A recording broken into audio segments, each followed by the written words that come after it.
Assalamualaikum warahmatullahi wabarakatuh. Halo semuanya. Kali ini aku akan menganalisis unsur intrinsik dan unsur ekstrinsik novel Belenggu karya Armijn Pane. Novel Belenggu. Novel Belenggu merupakan sebuah novel karya sastra angkatan Pujaga Baru yang terbit tahun 1940. Novel ini merupakan sebuah novel karya Armijn Pane yang mana menceritakan sebuah kisah cinta segitiga antara seorang dokter, istrinya, dan temannya. Cinta segitiga inilah yang pada akhirnya membuat mereka kehilangan orang yang paling dicintainya.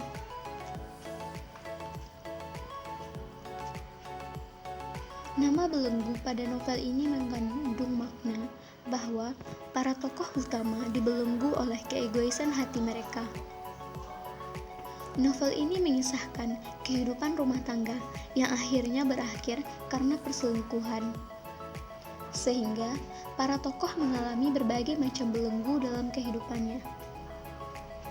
Secara garis besar, belenggu yang membelenggu para tokoh utama adalah sifat egois para tokoh yang hanya dipendam dalam hati. Seperti Tono yang dibelenggu oleh perasaannya yang memimpikan seorang istri yang dapat mengerti pekerjaannya. Kemudian, Tini yang terbelenggu dalam perjuangannya sebagai aktivis sosial yang justru menjauhkannya dari Tono.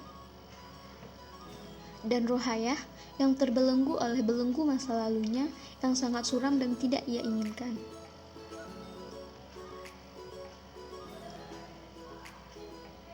Unsur intrinsik novel Belenggu. Unsur intrinsik merupakan unsur-unsur dalam atau disebut juga sebagai unsur utama yang membangun sebuah novel seperti tema, alur, latar, tokoh, penokohan, sudut pandang, gaya cerita, dan amanat. Berikut dijelaskan unsur-unsur intrinsik novel Belenggu.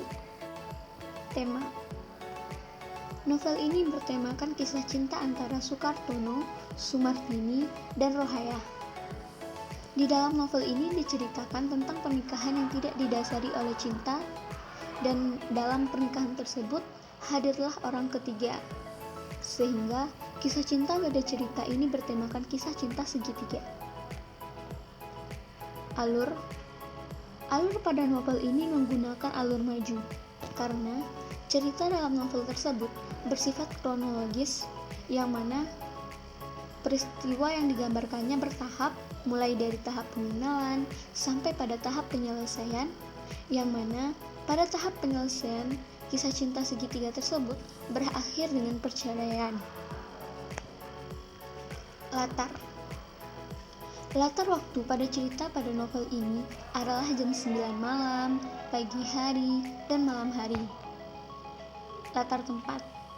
Novel ini menggunakan latar tempat di rumah, hotel, sekolah, tepi pantai Priok, tempat bazar, tengah jalan, pasar Gambir, Solo, Taman Sari, dan Surabaya.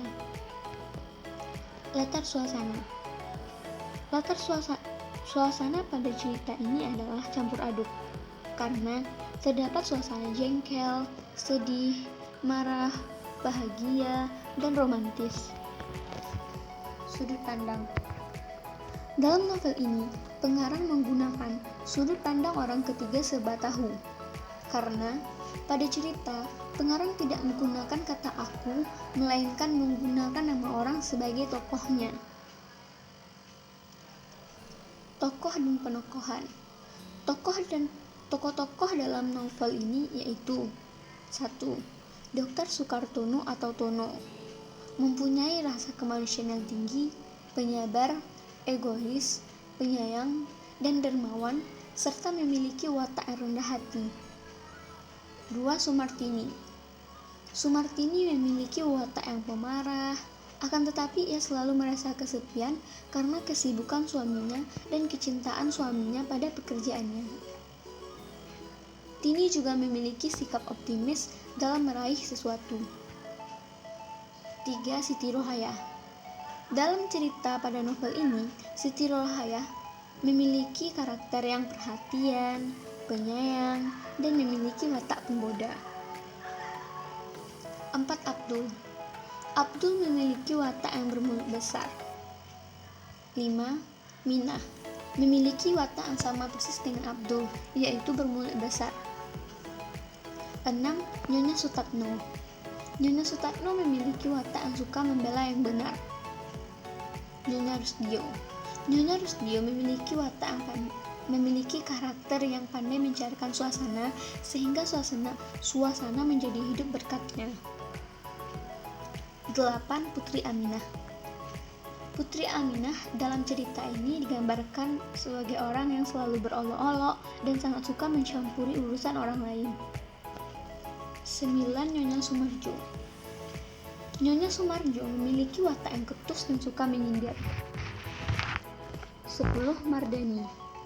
Mardani memiliki watak yang baik hati, pengertian, dan tidak suka mencampuri urusan orang lain. Dan terakhir Karno.